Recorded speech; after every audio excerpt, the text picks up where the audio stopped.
Hello and welcome to another Fieros story time with me, Fieros Reborn, on the channel Fieros Reborn. Hooray! How amazing was that? I got through the actual title part to begin with. Now this is a particularly strong gin and tonic with no lemon. Why is it there in my hand? Because I'm about to drink it. Why am I about to drink a strong gin and tonic just before doing a video? Because well, I noticed that the way I tell my stories is a little bit dry. It's a little bit unemotional. Or maybe for you it feels quite emotional, but there's been only a couple of times where I've cried or been near to crying on this series, and I feel like there's more emotion to be had from these videos, and I know that a bit of alcohol certainly will loosen up the old it's like a truth serum, isn't it? It just makes things flow. Now, I understand that people are going to be turned off by this idea that I'm about to drink a load of drink just to generate a flow of emotion. But what do people normally do on a fucking Saturday night anyway? You know, it's a Saturday night. I'm having a drink. Am I alcoholic? Probably now. I've been having so much alcohol this week. Okay. This is what you have done to me, story.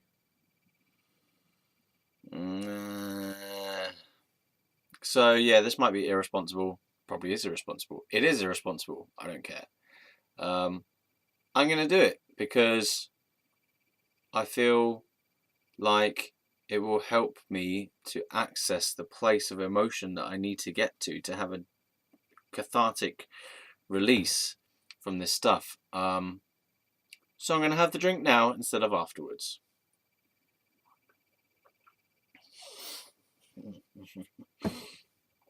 Gin. So something else I've realised is I know I make jokes. I know I make light of everything. I try to make light of everything. But that is also a defense. So it's like a double-edged sword, or it's a fine line between am I being defensive or am I just enjoying myself?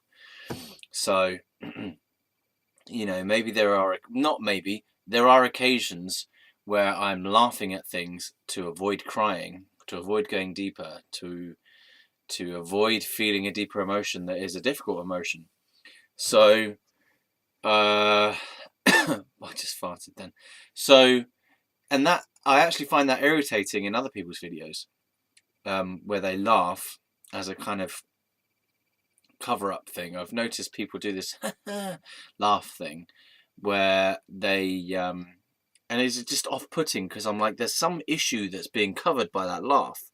I know there's an issue being covered by that laugh, and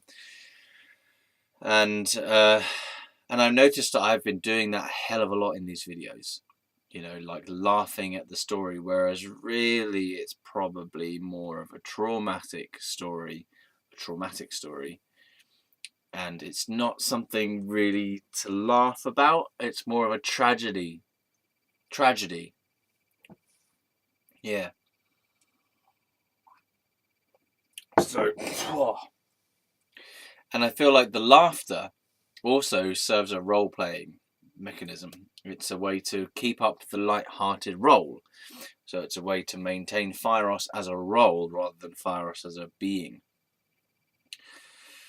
I don't know if I hope you understand that, but what I mean by that is, you know, Fieros can have strict definitions to him, as in the character. It can be a character I'm playing rather than an energy field that I'm manifesting. It can be like I'm being true to myself by being in this role of Fieros, or I'm attempting to be like the image I have of Fieros. Does that make sense? Probably not. It's like I'm either really feeling like I'm Fieros, or I'm trying to be and pretend to act like Fieros in a certain situation. So, all of these personality structures that I have within me, all my different channels, like my Aquos, Fieros, Buddhos, all those Fieros, Eros, all of these, they have a reality, and then there's the potential for them to also become stuck and stagnant themselves. So for them to become a role that I play, rather than me just accessing different parts of my personality. Now, traditionally, Fieros had been a fiery, energetic, passionate person. Usually a lot of anger, always got something to say, very much driven towards, well, venting and personal expression and creative expression as well. But Fieros then died because a lot of Fieros was associated with smoking, and then I gave up smoking, and then Fieros just wasn't around because Fieros had died. Like Fieros is associated with the fire element, yeah, and I feel like there's something interesting going on about the fact that I'm telling this story as Fieros on the channel of Fieros Reborn rather than on my other channel, Ross Alistair Wilson, or even Aquos, for example, or Buddhos. Any of the other channels could be telling this story, but it's gone. I've decided to do it on Fieros' channel. This is the Fieros channel, right? And I don't know if it's even appropriate because Fieros really wasn't there during that time. Fieros developed as a reaction initially. It was a reaction initially to my past and wanted to separate my past from my present, as in wanting to have a clean break, have a change of name, somewhat of a change of identity, redefining of myself about how I want to go about my own life. A separation from my parents and an emotional, the beginning at least of an emotional separation from my parents, whereby I began to run my own emotions. So I began to run my own self-esteem, my own thoughts, my own character, rather than living in the wake of my psychological health problems, supposed psychological health problems, living in that fallout from everything that had happened before, and wanted to dissociate myself, to cut myself off from this past that had been a nightmare situation. And so I developed this Fieros idea, and it came with a certain amount of energy to it as well. So when I created this name of Fieros, I had a real resurgence of energy. Fieros resurgence. Yeah, I had a real resurgence of energy. I call it the Renaissance period in my life. I had a rebirth. All my artworks had a rebirth. My music had a rebirth. My comedy stuff in terms of videos had a rebirth. And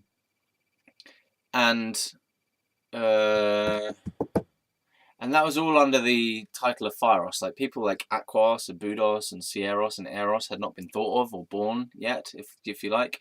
And they came along when I realised there was more inside me than just this fiery, angry, passionate, direct and loud and brash, and sometimes quite offensive and provocational, confrontational person, which is what Fieros was, which was a kind of reaction against being subdued and overwhelmed and weighed down and depressed, and all this energy suddenly freed off, and it was very strong energy which manifested as anger for a while, and that was one of the things that was keeping Fieros going, was this feeling of anger and wanting to right the wrongs that had happened to him in his past, wanting to create a new life for himself.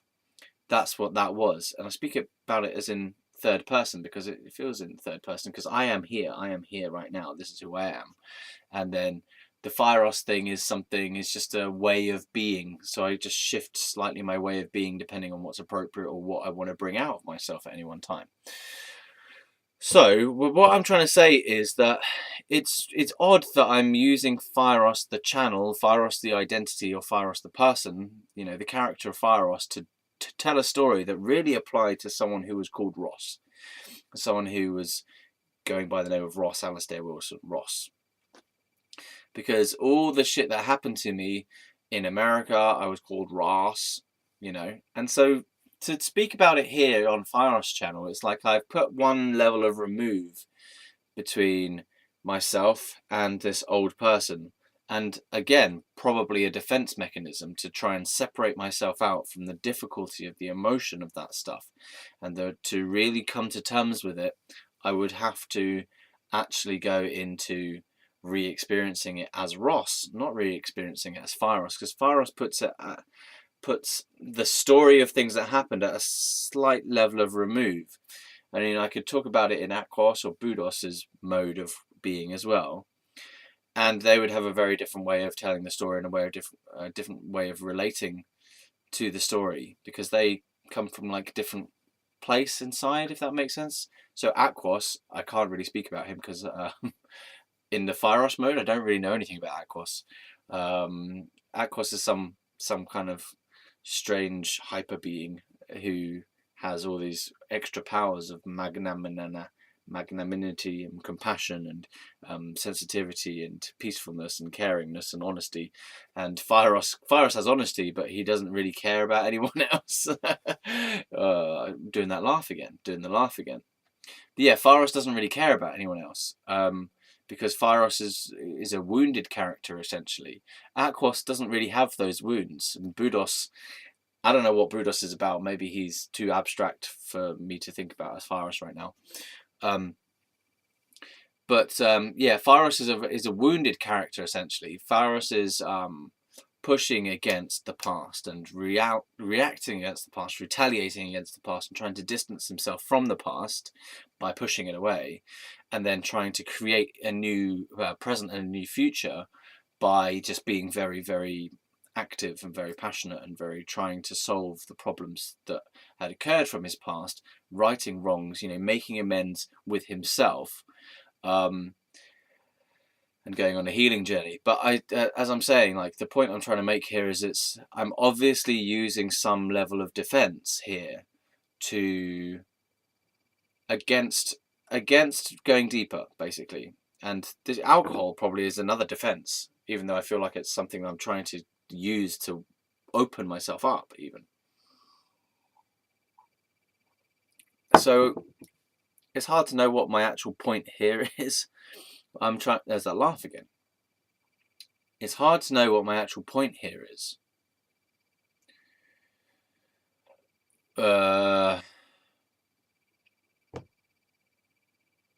Okay. It's hard to know what my actual point here is, but I'm trying to say, I don't know. And also the fact that I'm talking on the camera by myself, to myself effectively. Well, I mean, I am connecting with you here on some level. I don't feel like I'm just talking to myself. This is strange, actually, how it's different to be talking on the camera or talking in a room by myself when I know the camera's not on and no one's ever going to see this. Is different. Like this, there is a level that I feel connected to someone or something other than myself right now, even though I am literally just sat in a room. I can feel it feels different to be connected by the camera and knowing that the camera's on. I feel that flow of connection to someone else, something bigger than myself. Yeah, I feel like I'm rambling. Well, let's talk about America again. I finished with Al. I must have finished with Al. I mean, I told the story about the Beatles thing with the egg shaker.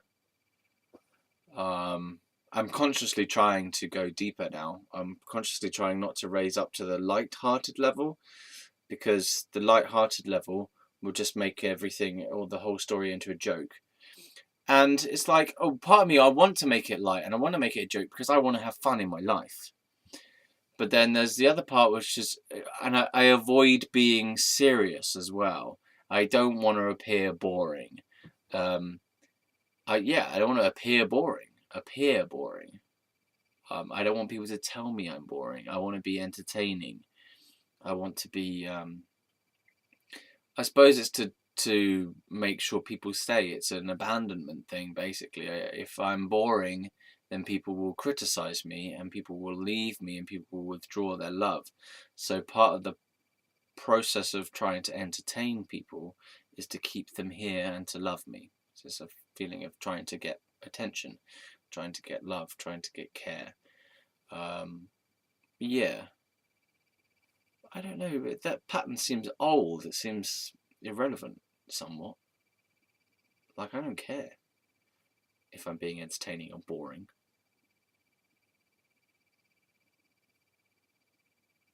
Hmm.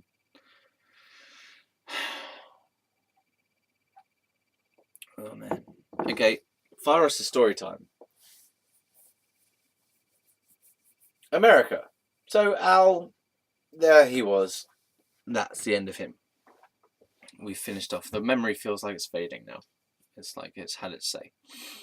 So then I do recall something about going back through customs. I remember it being strangely empty on the way out of the plane, like compared with going in. So going into the plane was like really crowded, and then coming off the plane, it like just barely anyone there at all. It was very strange. It felt very eerie. And I don't know if it was just through the time of day, there's less people around or what, but it was in the evening when I returned, and I can't remember what time of day it was when I went on the plane to begin with.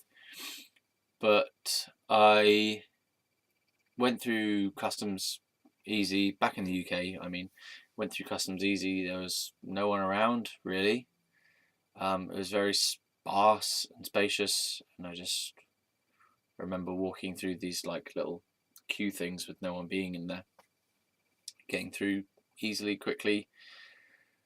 I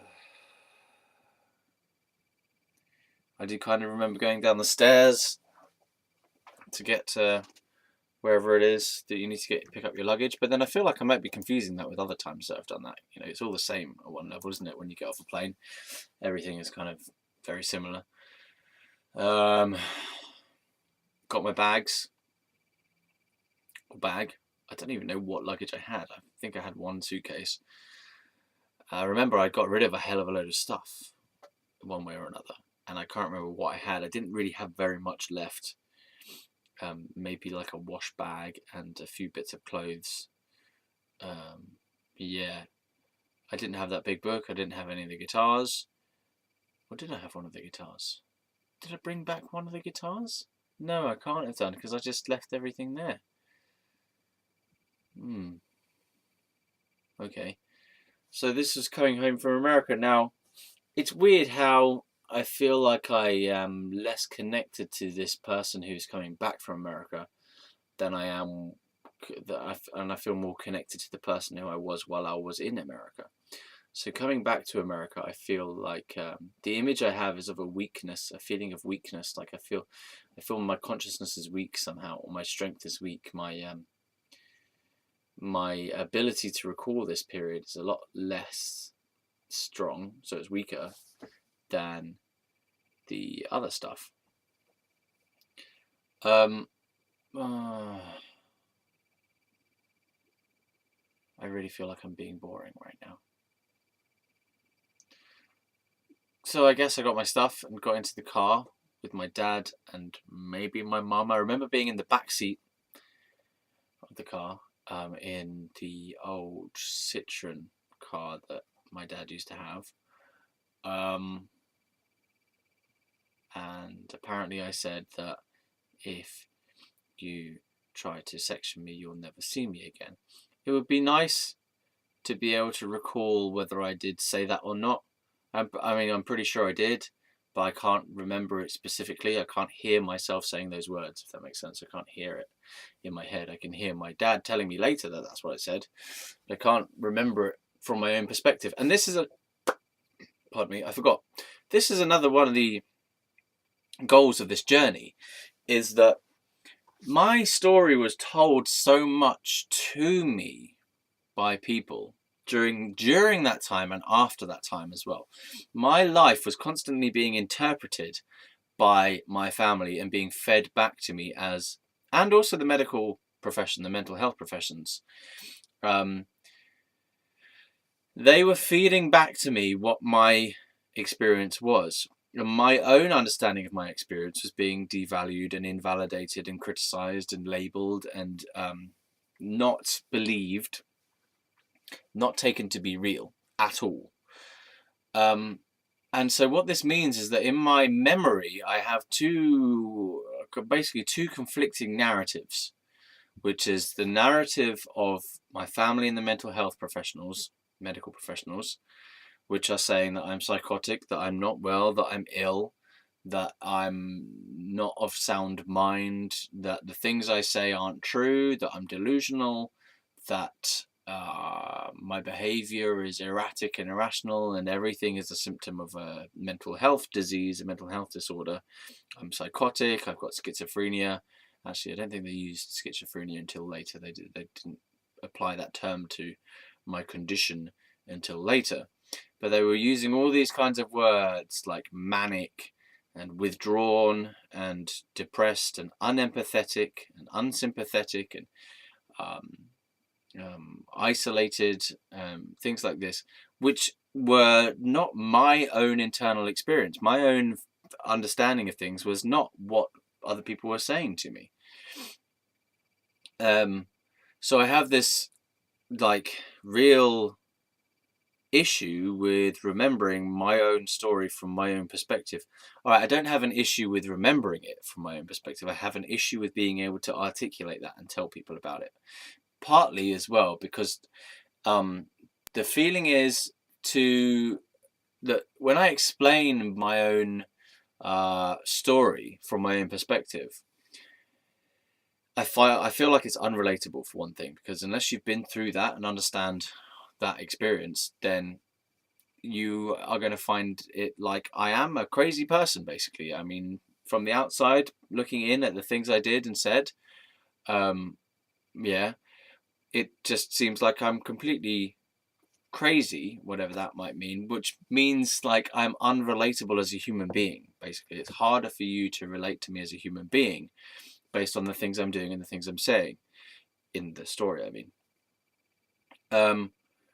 But so it's difficult for me to express my actual lived experience from my own point of view, partly because I'm battling with this sense that I am creating an image of myself in your mind as a viewer, that I am crazy, and I don't like the feeling of other people thinking I'm crazy. There's that stupid laugh again. I don't like the feeling of other people thinking I'm crazy, because I feel like I'm not crazy. I feel like I'm a normal human being. I feel like I've always been at some level in touch with some form of reality. I've been in touch with consciousness. I've been in touch with my awareness. I've been in touch with myself. I've been in touch with my experience. You know, I have always been aware of everything that has happened to me. And so I feel like when I explain about my past from my own perspective, it paints a picture of me being a mad person, which, like, according to the mental health professionals and the medical profession, I was. And then there's part of me that is thinking, well, why don't you just own up to the fact that you were a mad person? But then the other aspect is, but my experience was never of being a mad person. The only way, no, the process that I went through to start thinking of myself as having been mad was to start taking the medication that I was supposed to take, because if I didn't take the medication while I was in hospital, then I wouldn't ever get out of there. So for me, it was like I don't think catch-22 is the right word, but basically you can't get it, you can't win at all. So you either stay in hospital and be treated forcibly, because they would inject your medication into your butt and pin you down if necessary, or do what I felt like was a concession, like an inappropriate concession that was not based on the integrity of my experience. So as in, like, I was saying, okay, I'm going to have to concede to you that because you think I'm mad and because you won't let me out of this hospital, I'm going to have to take your medication, because you're effectively leaving me with no choice. I'm either going to take it willingly or I'm going to take it unwillingly, as in you're going to force it to me. So from my perspective as what I considered as a rational individual who had needs and who had rights during that time in hospital, um, like my rights to refuse medication were stripped from me or taken from me. So I wasn't able to actually say no anymore. And also then uh, I was starting to concede to other people's view of me rather than accessing and remembering and holding true to what my own perspective was. So what I'm saying is, if I believe that I was a mad person during that time, it completely discounts and devalues everything that I experienced and everything I thought and felt and went through during that time, because it puts it under a banner of mad, which gives it less value, which means somehow that experience is invalid, that it didn't happen, and I didn't see things the way I saw them, and I didn't feel things the way I felt them, and I didn't hear things the way I heard them. So it's almost like trying to put me into non-existence somehow, or trying to put everything that I went through and said and felt and did as being a faulty perception, or something that didn't happen, like something that had no value, something that wasn't real, didn't exist. And so it's something that I don't want to do. I don't want to look back at myself and think of myself as having been mad, when all through that experience I never felt or saw myself as a mad person. In fact, I saw that the world was insane. The world was absolutely insane because of the way that they treat people who supposedly have a mental illness. And what happens if you have a mental illness, supposedly mental illness, is that suddenly the world thinks it has rights over you. The world thinks it has the right to push you around, to stick you somewhere that you don't want to be, to feed you with medication, to restrict your physical freedom, to not listen to your viewpoints anymore, to disregard things you say, to say that your feelings are not valid, to say that, it's just very dehumanizing, basically, is what I'm saying. So back to the point I'm trying to make, which is it's hard for me to speak about what actually happened to me from my perspective, because as I start speaking about it, it feels like I'm meeting up against this resistance that the outside world had to that viewpoint when I was going through it. So, for example, let's take this example of being in the car and saying to my dad, if you ever try to section me again, you will never see me again, right? Now, obviously, what I was trying to say to him is, I do not appreciate you calling me mad, judging me, labeling me. And this was a repeated set of statements that I was saying. Look, stop telling me I'm mad. Stop telling me I'm insane. Stop telling me I'm unwell. Stop telling me I'm ill. Stop telling me I've got a mental health problem. Because you are not relating to me, you're objectifying me. You are turning me into a set of symptoms. You have objectified me. You've reduced me to a set of thoughts about me, and you are no longer relating to me as a human being. Yeah, and fuck that. Yeah, fuck that. Fuck it.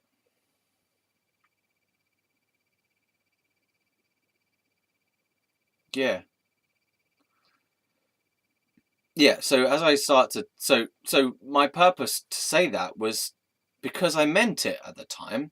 If you try and section me, which means try to put me in a mental health institution, try to section me, to put me in a psychiatric ward, if you try that again because you have an issue with me that you can't resolve in your own self, and if you take it upon yourself to try and control me and contain my freedom and to judge me and label me because you can't deal with who I am, then you can forget about me. You can like fuck off, because if you're going to treat me like that, then I'm not going to be around you, and I don't want to be around you, and I will leave, because that's bullshit.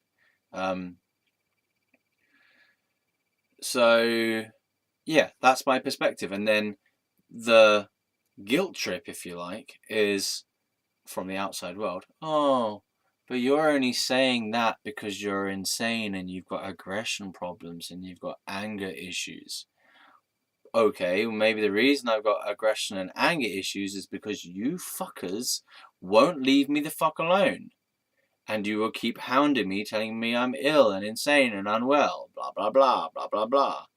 And you just can't let me be myself and let me have my experience for myself. You have to interfere with it.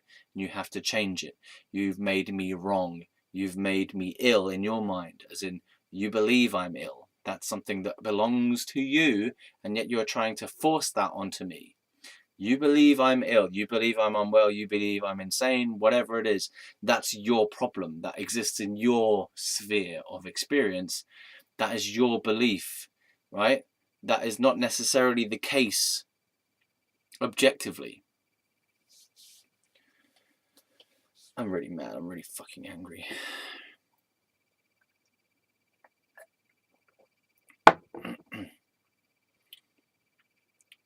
I feel like exploding. If I could explode this area, then I would.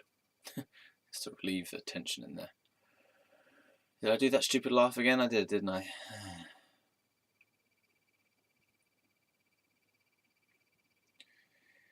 So I got back home, as in I got back in the car, and I told my dad. I believe my mum was there as well. My brother may have been there, but I don't feel like he is there. I feel like it's me, and my mum and my dad. Maybe just me and my dad. I don't know, but I'm in the back seat. I feel like I'm in the back seat, and I'm kind of there, being. Oh, that stupid laugh again. We'll bring the laughter back on another time, but not this time. So being bouncy and, excited in a way that I'm back home. And I've got all this energy that has come from America, because the energy field in America is very high compared to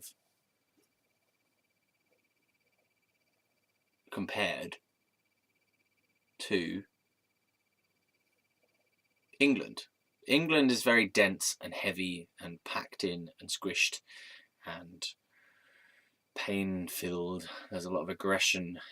The pain body is very dense and thick and sharp in England and Britain in general. And America is just much more expansive. The place is bigger. There's more space in between things. There's more space in between people. And there's more acceptance overall, I feel, of other people in general. It's more of a live and let live kind of thing. And people are way less invasive compared with the UK. Way less invasive. Way more genuine. Way more honest. Way more open. Not all of them, okay, because obviously I've discussed people like Mrs. D and her family who were very stiff. No silly laughing. Alright, fine, I'll let the laugh happen if it happens. Stiff and inward and rigid people who weren't very accepting of other people, and it was very socially conditioned. Yeah. So Mrs. D was breaking the mold in a way to be a lesbian, or to think she was a lesbian, or to try out being a lesbian, or to pretend to be a lesbian, or whatever the hell that was. Yeah.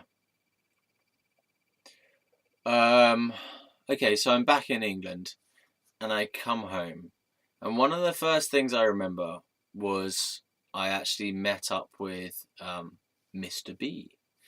Mr.B. Just trying to remember his code name then. So I met up with him here in this house.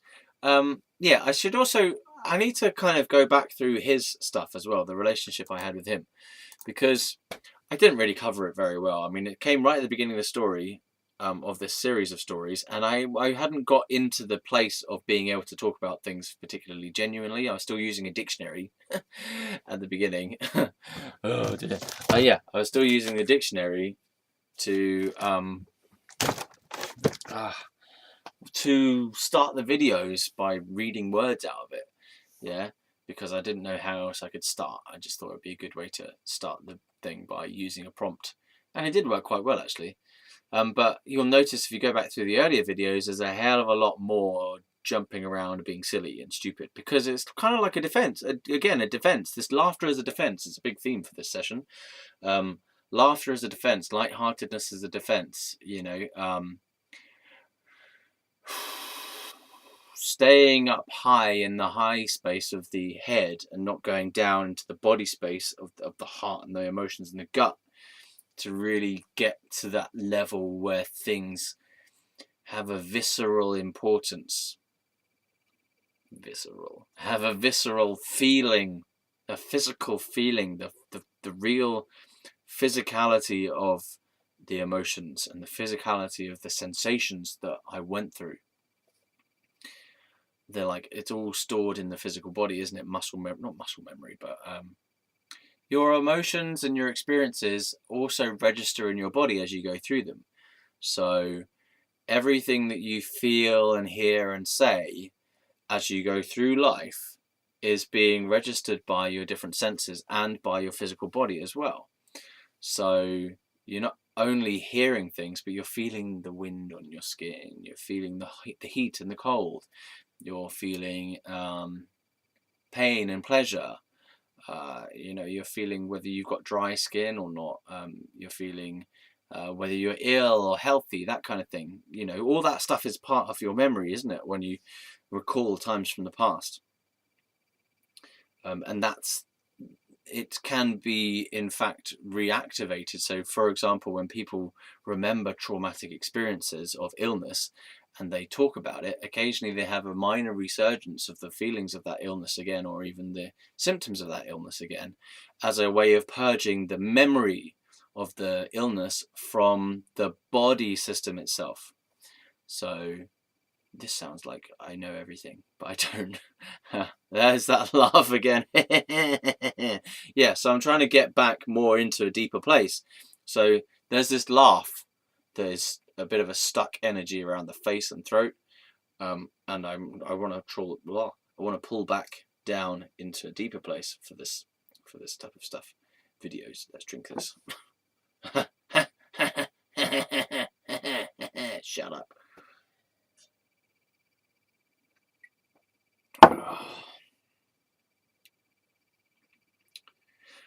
Yeah, I need to go back and talk about Mr.B, because I kind of didn't do it justice, and there's so much to say about that relationship and how shit it was. There's also a part of me that thinks, well, maybe it wasn't all shit. And maybe I'm saying it was all shit as a defense. Again, defense is big time coming up in this conversation today. I say conversation, this monologue. It is a kind of conversation because you're having your responses to what I'm saying after I say it, as I say it, whatever. Yeah, so I feel like part of me is defending against the relationship, and a lot of it was shit, don't get me wrong. A lot of it was shit. Most of it was shit. And it's difficult to know what is the defense. Is the defense like, is me saying that the whole relationship was shit, is that a defense against acknowledging the good stuff? Or is acknowledging the good stuff a way of smothering the fact that it was a shitty experience? Does that make sense to say, oh yeah, it was great? Or, oh yeah, well, we were in love and I had a great time? Is that a way of trying to avoid and deny the reality of the situation, which was mostly that I was anxious, depressed, unhappy, insecure, feeling scared, traumatized. It was a chaotic environment. There was a lot of arguments. I realized afterwards that he was manipulating me like a fuckload of manipulation going on. He was controlling, he was possessive, he was demanding. He demanded attention all the time. He isolated me from friends and family.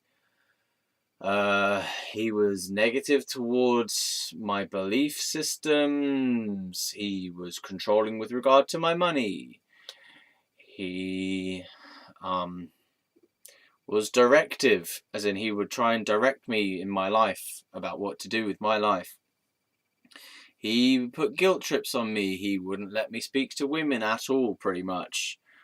He would make me feel bad about talking to women. He would make me feel bad about talking to anyone, really. He made me feel bad about studying at uni. He made me feel bad that I wasn't spending enough time with him, according to him. He would occasionally throw items around the room that we were in if we were having a discussion. He would be angry and passive aggressive if I had a moment to myself without giving him constant attention.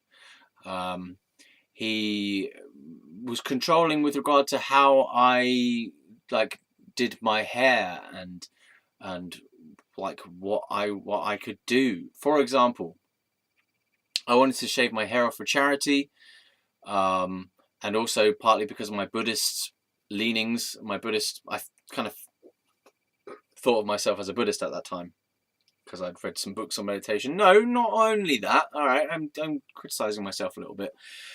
I studied a bit of Buddhism in terms of I was genuinely researching Buddhism from books and from books and meditation CDs and stuff like this and internet research. And I was really earnest about becoming a Buddhist and learning Buddhism for, I don't know, the reason of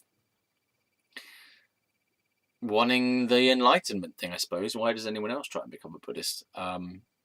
Maybe I thought it was cool as well. I don't know. It seemed to tie in really well with everything that I stood for at that time. Compassion, non-violence, helping other people. And this is all stuff that had come out of Buddhism that I really valued about myself. As I was learning about Buddhism and realizing that, yes, this makes sense and this fits with an understanding of the world that I like. And it was kind of the spirituality that I was allowed to have, because my dad wouldn't let me have any other religion. Basically, he thought Christianity was wrong. He thought all religions were wrong, but the only religion that he said he was happy with basically was Buddhism, because it was more of a philosophy or a way of life than an actual religion. But strictly speaking, it really is a religion because it has a lot of ritual associated with it. It has a lot of traditions associated with it. It's not just a philosophy. Buddhism, technically speaking, is a religion. It's not a faith either. Buddhism is a codified religion. It has specific techniques. It has techniques, rituals, ceremony, belief systems. Buddhism is not actually the same as spirituality itself. Buddhism is a method. Buddhism is a way to access your own spirituality. It's a formalized way, and there are lots of different types of Buddhism as well. Let's not forget there's Zen, there's Dogen, there's Tibetan Buddhism, there's Western Buddhism. There's loads. Theravada, Mahayana, loads of them, loads of different ones. And there's different schools of Zen. There's loads of them. There's loads of different types and schools of Buddhism. And so technically they are all religions. And I'm saying religion because it's religion in terms of there's belief system, there's structure, there's form to it, there's technique or practice. For example, prostrations, prayer, meditation, formalized meditation, structure, how to do this. There's books. So this is a religion. It's not just a philosophy. Okay. At its core, what Buddhism is trying to do is trying to awaken your inner spirit and to keep you in touch with that inner spirit. Like the rest of the world religions are trying to do. They're trying to awaken this inner spirit within you and to manifest that into the world as these great qualities of love, compassion, care, generosity, courage, fearlessness, wisdom, kindness, all this stuff they tend to be respect, justice sometimes as well, tends to be the values, non-violence, that come out of spiritual practice or spiritual access to your own spirit. So Buddhism is a religion, just saying that. Spirituality is what comes out of Buddhism or Hinduism or Islam or Christianity or Jainism or Baha'i or Rastafarianism or whatever different Judaism, all the different religions, Sikhism, they are attempting to bring about spirituality in a person, which means access to their deeper self and a connectedness with the world, and also a way of bringing this spirit into the world. That is what they initially were there for, and that's what they try to do, and they do it in various different ways.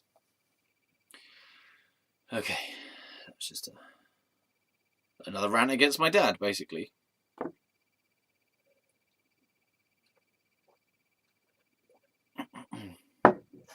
Maybe this whole psychosis thing was just a reaction against my dad's dogmatic approach to raising me, dogmatic approach to thoughts and feelings and spirit and philosophy.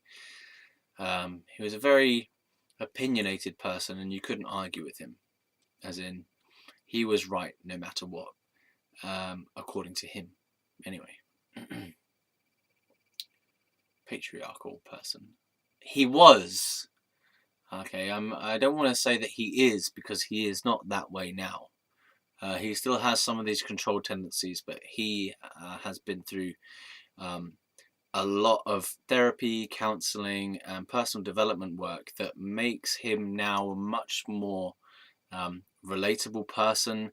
He's much less invasive. He still sounds bad, like he's less invasive. He's only invasive occasionally, and that's a perspective, I think, as well. Some people won't perceive him as invasive at all. But he's light-hearted, he's more honest and sensitive to his feelings and to other people's feelings, and he's more caring, he's more relaxed. Whereas in the early family system, like him, my mum, me, my brother, he was just this dogmatic, opinionated, controlling, directive patriarch for a lot of the time. He also had his sense of humour, which was mostly good-natured, but sometimes sexually inappropriate.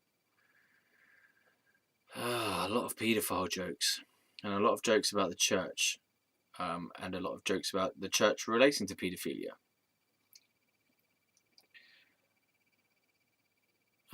Which I always found inappropriate and creepy and weird. And I feel like there's some stuff in his past where maybe he had gone through some sexual abuse in his past that has conditioned him to have this repression around sex, and because it's associated with his childhood. I'm just speculating, by the way. Because it's associated with his childhood, some stuff went on in his childhood that I've never learned about, but may come out in future. Because there's always some strange, creepy vibe about him sexually. He never, it never got to actual sexual abuse or anything, but it was covert. There's just a very creepy vibe about him sexually overall, although it never manifested in like touching or anything like that. But the feeling there was very creepy and strange. So yeah. Yeah, from my perspective anyway, obviously. Okay, what time are we on? Sorry. Okay, about 10 minutes or so left. So yeah, I'm supposed to be going back to the Mr.B relationship. I mean, I feel like there's a part of me that did enjoy that relationship in some ways. And then there's a part of me that doesn't want to even accept that I enjoyed any of it, because there's a part that was so in denial about how shit it was, that part that's in denial really needs its voice to be heard. There you go. This is why I'm having like a conflict around this relationship, and it's over there. I never talk about Mr. B being over there. He's over there in the laughter in the auric field. He's over there somewhere. Mr. B lives over there. Okay, fine. Out of my way, man. Yeah. So Mr. B. There was a dog. We had a dog, or they had a dog. Their family had a dog. But I spent a lot of the time with that dog, and it was one of my earliest, like, deeper relationships with animals. Because when I had my cat before, the cat was the cat, but I never really sensed that it had a personality to it. I never really sensed that it had a spirit, if that makes sense. There was a certain level of objectification of our cat. Like, the cat was Puss. The cat's name was Puss, or Pussykins, or Pussy. Yes, Pussy. Puskins, Pussy, Puskins, Pusscat, Pussy, Puss. She didn't really have a name other than Puss, which is basically just the word for cat, isn't it? We've got a cat, we've called it Cat. Anyway, yeah. So we had the cat, and like I was a bit jealous because my brother kind of nicked the cat off me, because I used to have the cat sit on my chest and on my tummy, and then like I would go to sleep and I'd kind of kick the cat off when I wanted to go to sleep because it was cute to pet the thing and have it purring on me. But then after a while, I'm like, I can't actually sleep with you on me though, because it's just, I don't know, it feels stifling to have a cat on me while I was sleeping. But it was cute to have it on me for a bit, and then I kind of kick it off and like, get off me, you cat, because you're too heavy and you're obstructing my breathing and stuff, and I can't have a cat on me when I'm asleep.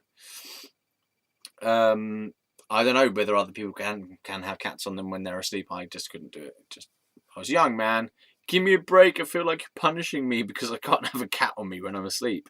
Oh man, this is some real issues that I have. Anyway, so my brother nicked the cat off me, which I was a bit jealous of at the time. Because that was my cat. I found that cat. I didn't find it, but it was my cat before he came along, and then he came along and he grew up and got to a cat-worthy age, and then the cat was on his bed all the time, and I'm like, oh, I've lost my cat. Where's my cat gone? He's nicked my cat. That was my cat. Give me my cat back. And then I was kind of a distant relationship with the cat after that, basically. I was like, fuck you. Yeah. And it kind of did go down like that. You know, me and the cat, we had our little moment between the ages of like 2 years old and, I don't know, 7 or 8 or something, and then my brother came along. I mean, my brother came along when I was like 4 years and 10 months old, but I don't think he nicked the cat until he was probably about 6 or 7. So I had a good run with the cat. You know, I don't know the ages and stuff really. But after he nicked the cat, I kind of the cat was just there. And I didn't really have much to do with it because everyone else was always enjoying the cat rather than me, and I'd kind of just distanced myself from the cat, and I was like, well, you don't care about me anymore, stupid cat. Now you're all about my brother. You're just like the girls at school. They all think my brother's cute because he's young and cute and chubby little cheeks. And you're just all about my brother, aren't you? Cats, women, parents. I don't think my parents were fixated upon me. My dad was fixated upon me. Just like, fucking leave me alone, jeez. So again, that creepy feeling about that, like, why are you so into me, like obsessed about helping me? Like, give me a break, jeez. I was like the favourite one, I suppose, because I was the first one. And then my life started to go weird, and then because I was the favourite first one, the sort of most important one to begin with, that when I started to go wrong, they went insane about trying to fix me, if that makes sense. Okay, yeah, so I'm avoiding Mr. B, aren't I? I'm totally avoiding Mr. B. I've said that I need to go back into that relationship, and I'm starting to talk about other things. So they had a dog. Their family had a dog. I think I can call the dog by its real name. Maybe. Who really cares at this point? Jack. The dog's name was Jack, and I called him Jackie Boy. Yeah. And so I was saying earlier on, it was the first time I'd had a deeper relationship with an animal, because as I was saying about the cat, I kind of had a little relationship when I was younger, and then like fuck the cat, she doesn't care about me anyway. She's gone off to live with my brother. Sounds really strange. Anyway, and then so I had this relationship with Jackie Boy, Jack the dog, because Mr.B was not really interested in Jack. Like Mr.B's control tendencies didn't really work with an animal, because to be controlling about an animal is just not going to work. He would be frustrated with Jack that Jack didn't obey orders all the time. It's a fucking dog. Like, it's full of energy. It's just like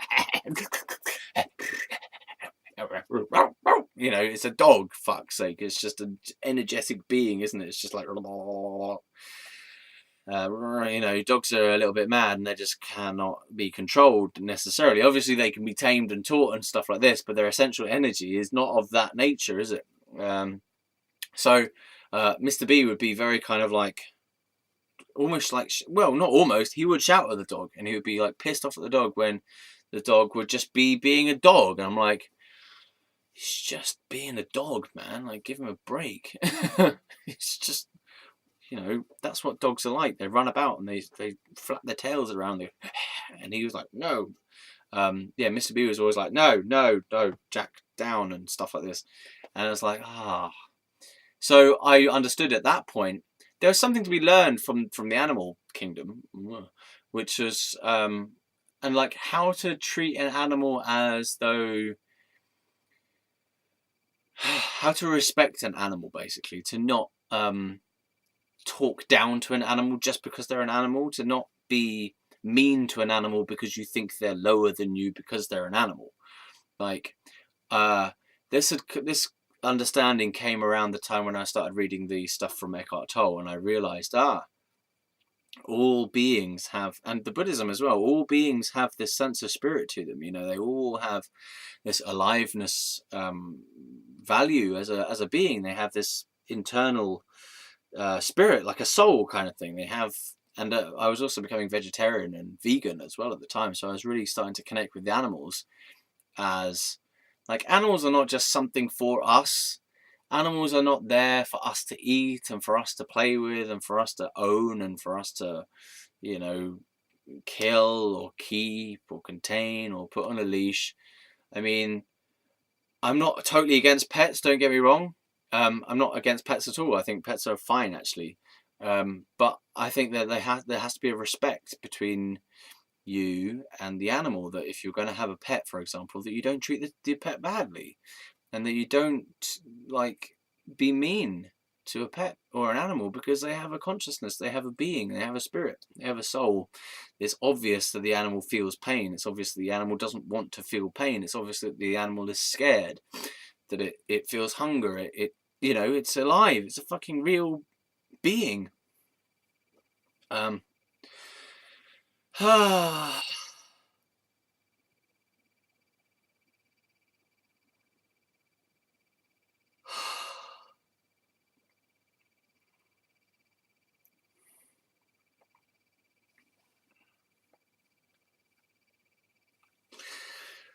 it's almost like it's demeaning in some ways to teach animals tricks and stuff, because it's like, well, you're just making them into some kind of function of yourself. You're not allowing them to be themselves.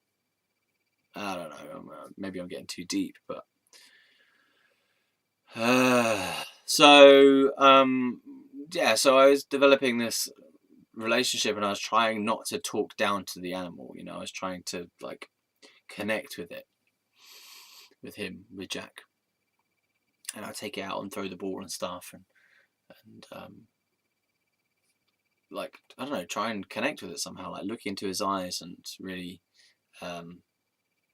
be there with him, and play the ball game and stuff. And I don't know, I feel like no one else really cared about that animal. You know, I think that they just saw him as a pet and they did what they needed to do with him, like made sure that he got his time walking about and had food and stuff. But the family, okay, so the dad kind of did care about the dog, but I think that I was the most involved with the dog. Yeah, because I don't know, it just no one was seeming to like give it attention and actually talk to it and be its friend. And I was the one who decided to be its friend because I was trying to go through this whole spiritual journey thing, and I saw that this being, this animal, was on some level the same as me. Like, oh God, why is this so emotional?